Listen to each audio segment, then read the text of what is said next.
Hello guys, வணக்கம் and welcome back to சிறப்பு media 2.0. நான் உங்கள் உதய். இந்த வீடியோவில் நம்ம எதை பற்றி பார்க்க போகிறோம் அப்படின்னு பார்த்தீங்கன்னா, பிக் பாஸ் சீசன் 9 இரண்டாவது வாரத்துக்கான 4வது நாளுக்கான இரவு நேர ஓட்டிங் முடிவுகளை தான் இந்த வீடியோவில் முழுசாக பார்க்க போகிறோம். ஸோ இந்த வீடியோக்கு போகிறதுக்கு முன்னாடி நம்மளோட சேனலை சப்ஸ்கிரைப் பண்ணாதவங்க சப்ஸ்கிரைப் பண்ணி வச்சுக்கோங்க. பக்கத்தில் ஒரு பெல் ஐக்கான் இருக்கும், அதையும் ப்ரெஸ் பண்ணி ஹாலில் போட்டுக்கோங்க. அப்போ தான் நாங்கள் அப்டேட் பண்ணுற ஒவ்வொரு வருஷமும் உங்களுக்கு நோட்டிஃபிகேஷன் வந்து சேரும். அதை தாண்டி இந்த வீடியோக்கு குறைஞ்சபட்சம் ஒரு 500 லைக்குன்னு எதிர்பார்க்குறோம். ஸோ நிறைய பேர் வீடியோக்கள் பார்க்குறீங்க, பட் லைக் போட மாட்டேங்கிறீங்க. ஸோ லைக்கு போடுங்க, வீடியோ பாருங்கள். வாங்க இந்த வீடியோக்குள்ள வந்து போகலாம். நம்பர் 1 பொசிஷனில் the one and only Divakar அவர்கள் தான் வந்துருந்துட்டுருக்காரு. அவர் வாங்கிய ஓட்டுகளோட எண்ணிக்கை அப்படின்னு சொல்லி பார்க்கும் பொழுது 1,27,666 ஓட்டுகளாகும். அண்ட் பர்சன்டேஜ் வைஸ் அப்படின்னு சொல்லி பார்க்கும் பொழுது 23.57% மத்திய நேரம் முடிவு என்பது வந்திருந்தாங்க. பட் இப்போ வந்து பார்த்தீங்க அப்படின்னா அதே 23.5% வந்து இருந்துட்டுருக்காரு திவாகர் அவர்கள். ஸோ இவரை பொறுத்தவரையிலும் அட்டகாசமான வாக்குகள் வந்து வாங்கிட்டு இருக்காரு. ஸோ இப்படியே போச்சு அப்படின்னா டைட்டில் வின் பண்ணுறதுக்கான வாய்ப்புகளும் வந்து இருந்துட்டு இருக்கு. அடுத்ததாக செகண்ட் பொசிஷனில் சபரிநாதன் அவர்கள் வந்து இருந்துட்டு இருக்காரு. அவர் வாங்கிய ஓட்டுகளோட எண்ணிக்கை அப்படின்னு சொல்லி பார்க்கும்பொழுது 1,07,476 ஓட்டுகளாகும். அண்ட் பர்சன்டேஜ் வைஸ் அப்படின்னு சொல்லி பார்க்கும் பொழுது கிட்டத்தட்ட 20% மத்திய நேர முடிவின் போது வந்திருந்தார். பட் இப்போ வந்து பார்த்தீங்க அப்படின்னா 19.8% வந்து வந்திருக்காரு. ஸோ இப்படியே போச்சு அப்படின்னா சபரிநாதனை காப்பாற்றுறதுக்கு யாராலையும் முடியாது. இது எதுக்காக சொல்கிறேன் அப்படின்னு பார்த்தீங்கன்னா, ஓட்டிங் வைஸ் இவர் டைட்டில் வின் பண்ணுவாரா அப்படின்னு கேட்டிங்கன்னா கொஞ்சம் டவுட் தான். ஏன்னா கிட்டத்தட்ட 20,000 வாக்குகள் வந்து வித்தியாசத்தோடு வந்து இருந்துட்டுருக்காங்க. ஃபஸ்ட்டு பொசிஷனுக்கும் செகண்ட் பொசிஷனுக்கும். தேர்ட் பொசிஷனில் பார்வதி அவர்கள் வந்து இருந்துட்டுருக்காங்க. அவங்க வாங்கிய ஓட்டுகளோட எண்ணிக்கை அப்படின்னு சொல்லி பார்க்கும்பொழுது 60,492 ஓட்டுகளாகும். அண்ட் பர்சன்டேஜ் வைஸ் அப்படின்னு சொல்லி பார்க்கும்பொழுது 11.21% மத்திய நேர முடிவின் போது வந்திருந்தாங்க. பட் இப்போ வந்து பார்த்தீங்க அப்படின்னா 11.13% வந்து இருந்துட்டுருக்காங்க பார்வதி அவர்கள். ஸோ இவங்களை பொறுத்தவரையிலும் அட்டகாசமான வாக்குகள் வாங்கிட்டு இருக்காங்க அப்படின்னு வந்து சொல்லலாம். ஸோ சற்றும் எதிர்பாராத அளவுக்கு வாங்கிட்டு இருக்காங்க. ஏன்னா இவங்களுக்கு வந்து கொடுக்கப்பட்டது நெகட்டிவ் கேரக்டர் மாதிரி தான் வந்து பார்த்தீங்கன்னா உள்ளர வந்து வளம் வந்துட்டு இருக்காங்க. பட் இருந்தாலும் மக்களோட ஆதரவு இருந்துட்டு இருக்கு. ஃபோர்த் பொசிஷனில் கமருதீன் அவர்கள் வந்திருக்காரு. அவர் வாங்கிய ஓட்டுகளோட எண்ணிக்கை அப்படின்னு சொல்லி பார்க்கும்பொழுது 50,293 ஓட்டுகளாகும். அண்ட் பர்சன்டேஜ் வைஸ் அப்படின்னு சொல்லி பார்க்கும்பொழுது 9.32% மத்திய நேர முடிவின் போது வந்திருந்தார். பட் இப்போது பார்த்தீங்க அப்படின்னா 9.26% வந்து இருந்துட்டுருக்காரு நம்மளுடைய கமருதீன் அவர்கள். ஸோ இப்போதைக்கு இவர் தான் நாமினேஷன் ப்ரீஃபாஸ் வந்து வென்றிருக்காரு. ஸோ அதனால் நெக்ஸ்ட் வீக்கில் வந்து பார்த்தீங்க அப்படின்னா இவர் நாமினேஷனில் வரதுக்கான வாய்ப்புகள் இல்லை.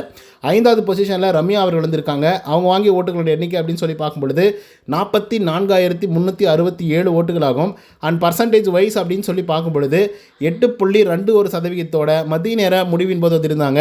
பட் இப்போ வந்து பார்த்தீங்க அப்படின்னா 8.17% வந்து இருந்துட்டுருக்காங்க ரம்யா ஜோ அவர்கள். ஸோ மற்றவங்களோட கம்பேர் பண்ணும்போது இவங்களும் ஒரு நல்ல வாக்குகள் வந்து வாங்கிட்டு இருக்காங்க அப்படின்னு வந்து சொல்லப்போனால் கெமி, அதுக்கப்புறம் வந்து அப்சரா, இவங்கெல்லாம் நிறையவே எஃபெக்ட் வந்து போடுறாங்க. பட் இருந்தாலும் ரம்யா அவர்களும் எஃபெக்ட் போட்டாலும் நல்ல வாக்குகள் வந்து வாங்கியிருக்காங்க. 6வது பொசிஷனில் அப்சரா அவர்கள் வந்து இருக்காங்க. அவங்க வாங்கிய ஓட்டுகளோட எண்ணிக்கை அப்படின்னு சொல்லி பார்க்கும்பொழுது 39,572 ஓட்டுகளாகும். அண்ட் பர்சன்டேஜ் வைஸ் அப்படின்னு சொல்லி பார்க்கும்பொழுது 7.13% மத்திய நேர முடிவின் போது வந்திருந்தாங்க. பட் இப்போ வந்து பார்த்தீங்க அப்படின்னா 7.28% வந்து இருந்துட்டுருக்காங்க அப்சரா அவர்கள். ஸோ இவங்களும் வந்து பார்த்தீங்கன்னா அட்டகாசமாக கேம் ப்ளே பண்ணிட்டு இருக்காங்க. எந்த இடத்துலலாம் ஸ்கோர் பண்ண முடியுமோ அந்த இடத்துலலாம் இவங்க அழகாக போய் உட்காந்து நின்று நிதானமாக யோசித்து கேம் ப்ளே பண்ணுறாங்க. ஸோ அதனாலேயே மக்கள்கிட்ட ஓரளவுக்கு ஆதரவு அப்படிங்கிறது வந்து இருந்துகிட்ருக்கு. ஸோ அவங்கள தொடர்ந்து 7வது பொசிஷனில் அரோரா சிங்க்லர் வந்து இருந்துகிட்ருக்காங்க. அவங்க வாங்கிய ஓட்டுகளோட எண்ணிக்கை அப்படின்னு சொல்லி பார்க்கும்பொழுது 38,414 ஓட்டுகளாகும். அண்ட் பர்சன்டேஜ் வைஸ் அப்படின்னு சொல்லி பார்க்கும்பொழுது 6.89% மத்திய நேர முடிவின் போது வந்திருந்தாங்க. பட் இப்போ வந்து பார்த்தீங்க அப்படின்னா 7.07% வந்து இருந்துகிட்ருக்காங்க அரோரா சிங்குலர் அவர்கள். ஸோ இவங்களுக்கு வாக்குகள் குறையுது, எவிக்ஷன் இவங்க தான் ஆக போகிறாங்க அப்படிங்கிற மாதிரி வந்து நேற்று வரைக்கும் ஓட்டிங் நிலவரங்கள் வந்து இருந்துட்டு இருந்தது. பட் இவங்க வந்து பார்த்தீங்க அப்படின்னா அப்வர்டில் வந்து போயிட்டுருக்காங்க. ஸோ அதனால் வாக்குகளும் வந்து கூடியிருக்கு. 8வது பொசிஷனில் கெமி அவர்கள் வந்து இருந்துட்டுருக்காங்க. அவங்க வாங்கிய ஓட்டுகளோட எண்ணிக்கை அப்படின்னு சொல்லி பார்க்கும்பொழுது 37,923 ஓட்டுகளாகும். அண்ட் பர்சன்டேஜ் வைஸ் அப்படின்னு சொல்லி பார்க்கும்பொழுது 6.86% மத்திய நேர முடிவின் போது வந்திருந்தாங்க. பட் இப்போ வந்து பார்த்தீங்க அப்படின்னா 6.98% வந்து இருந்துட்டுருக்காங்க கெமி அவர்கள். ஸோ இவங்களுக்கு வந்து ஓட்டிங்ஸ் அப்படிங்கிறது வந்து அப்வர்டில் தான் வந்து போயிட்டுருக்கு. பட் இருந்தாலும் கூட இதெல்லாம் பத்தாது சேவ் ஆகிறதுக்கு. ஏன்னா கடைசி 3 பொசிஷன் 4 பொசிஷனில் இருக்கக்கூடிய ஆட்கள் எப்பவுமே டேஞ்சர் ஜோனில் தான் வந்து இருப்பாங்க. ஸோ அந்த விதத்தில் 9வது பொசிஷனில் எஃப்ஜே அவர்கள் வந்து இருந்துட்டுருக்காங்க. அவங்க வாங்கிய ஓட்டுகளோட எண்ணிக்கை அப்படின்னு சொல்லி பார்க்கும்பொழுது 37,147 ஓட்டுகளாகும். அண்ட் பர்சன்டேஜ் வைஸ் அப்படின்னு சொல்லி பார்க்கும்பொழுது 6.81% மத்திய நேர முடிவின் போது வந்திருந்தார்.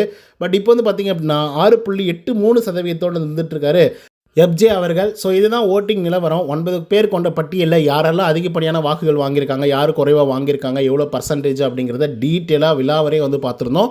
அது மட்டும் இல்லாமல் யாரெல்லாம் அப் ட்ரெண்டில் வந்து போயிட்டுருக்காங்க, யாரெல்லாம் டவுன் ட்ரெண்டில் வந்து போயிட்டுருக்காங்க அப்படிங்கிறதையும் பார்த்தோம். இப்போ அரோரா சிங்க்லர் வந்து பார்த்திங்க அப்படின்னா நேற்றுக்கு 9வது பொசிஷன்லேருந்து சடனாக இப்போ வந்து 6வது பொசிஷன் 7வது பொசிஷனுக்கு அப்படின்னு சொல்லி போயிருக்காங்க இல்லையா? ஸோ இதெல்லாம் வந்து ஏற்றுக்கொள்கிற மாதிரி இருக்கா அப்படின்னு கேட்டிங்கன்னா கொஞ்சம் டவுட் தான். ஏன் அப்படின்னு பார்த்தீங்கன்னா அரோரா சிங்க்லர் உள்ளே கொடுக்கக்கூடிய கண்டென்ட்டுங்கெல்லாம் வேறு மாதிரி வந்துருக்கு. 18+ கண்டென்ட்டு, அடல்ட் கண்டென்ட்டு அந்த மாதிரி தான் வந்து பார்த்திங்கன்னா இருந்துகிட்ருக்க தவிர மற்றபடிக்கு வந்து கேம் ரீதியாக பெருசாக வந்து எதுவுமே பண்ணலையோ அப்படிங்கிற மாதிரி வந்து தோணுது. எதுவுமே பண்ணல. பட் நேற்றுக்கு வந்து பார்த்திங்கன்னா ஒரு ஃபைட் எடுத்தாங்க. அந்த ஃபைட்டும் இவங்களுக்கு பேக் ஃபயர் ஆன மாதிரி வந்து ஆகிப்போச்சு. அதெல்லாம் தாண்டி அரோரா சிங்க்லருக்கு ஓட் போகிறதுக்கு கொஞ்சம் சில பேர் வந்து யோசிக்கிறாங்க. ரீசன் என்ன அப்படின்னு பார்த்தீங்கன்னா இதெல்லாம் பொதுமக்கள் பார்க்கக்கூடிய ஷோ. சின்ன வயசுலேருந்து பெரிய ஆட்கள் வரைக்கும் எல்லாருமே பார்க்குறாங்க.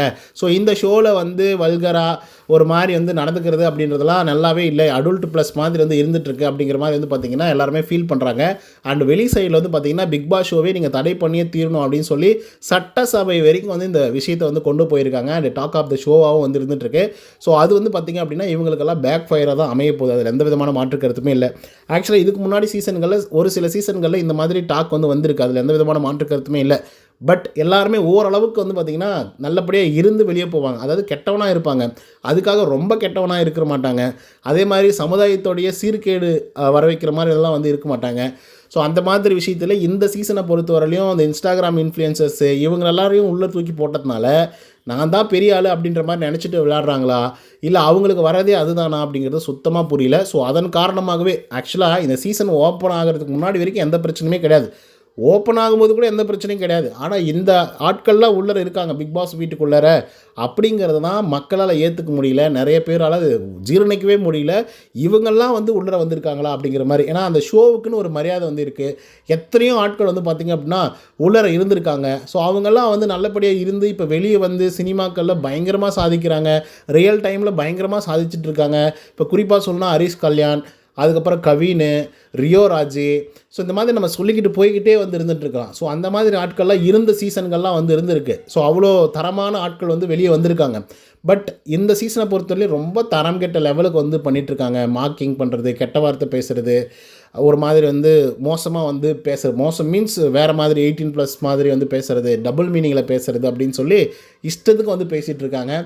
ஸோ இதெல்லாம் வந்து ஏற்றுக்கவே முடியாது. இன்னொரு பக்கம் ஆதிரை அவங்களுக்கு வெளியே வந்து ஆள் இருக்காங்களாம். அது அவங்களே ஓப்பன் ஸ்டேட்மெண்ட்டாக வந்து கொடுக்குறாங்க. பட் உள்ளர வந்து எஃப்ஜே கிட்ட லவ் பண்ணிகிட்ருக்காங்க. இதெல்லாம் என்ன சொல்ல வராங்க அப்படிங்கிறதே புரியாதனால தான் சட்டசபை வரைக்கும் இந்த ஷோ வந்து பார்த்திங்கன்னா போயிருக்கு, தடை பண்ணணும் அப்படின்ற லெவலுக்கு.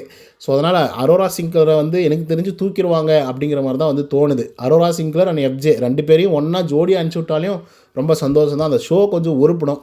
நம்ம அதை பொறுத்து தான் பார்க்கணும் என்ன நடக்க போகுது அப்படின்னு சொல்லிட்டு.